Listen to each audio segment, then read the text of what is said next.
Very proud ako at kabilang ako sa isa sa pinakamatatag na show sa GMA7 na nagpapasaya ng maraming tao, na nagpapatawa ng maraming tao. Very proud po ako. 15 years po. Nagsimula po ako dyan. 40 plus lang ako ngayon. 50 plus na ako. Pero still, hindi pa rin nawawala yung mga sumusubaybay. Yung mga nagmamahal sa amin, lalo na po sa mga pamilya, may mga bata. Very wholesome yung show, kaya maraming natutuwa at maraming napupulot na aral. 15 years na po kaming nagbibigay ng mga magandang aral sa mga tao. Maraming salamat po. I'm very proud na kasama ako sa Pipito Manaloto.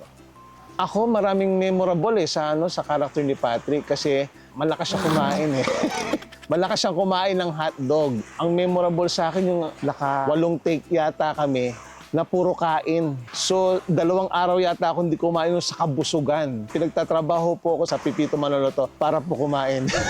At natutuwa po ako dahil kasi yung character ko po na tumatak na rin po sa mga viewers ng Pipito, maski po yung mga karaniwang tao na nakakasalamuha ko, kahit saan ako pumunta ang tawag sa akin, Boy Hotdog.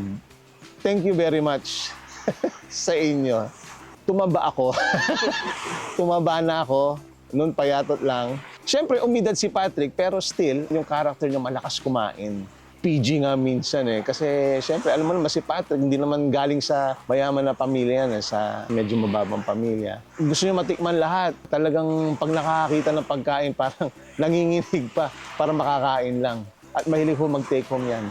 Sa lahat po, mapa sa mga kasambahay, si Baby lang po talaga hindi ko makasundo. Kay Pipito, siyempre, nagpapakita kung ganong kalalim yung aming pagkakaibigan. At siyempre pa, pagdating sa pamilya niya, nagsisilbing pangalawang ama rin po ako sa 2 anak niya. At sa mga kasambahay po, si Maria, si Robert, naging kaibigan din ng Patrick yan, lalo na po pag sumusugod na po sa kitchen. Ang hindi ko lang po mabola talaga si Baby. Alam nyo, 15 years na kami, no? Si Baby pa rin ang tawag So, hindi na tumanda yan si Baby. Kaya Baby, ingat ka.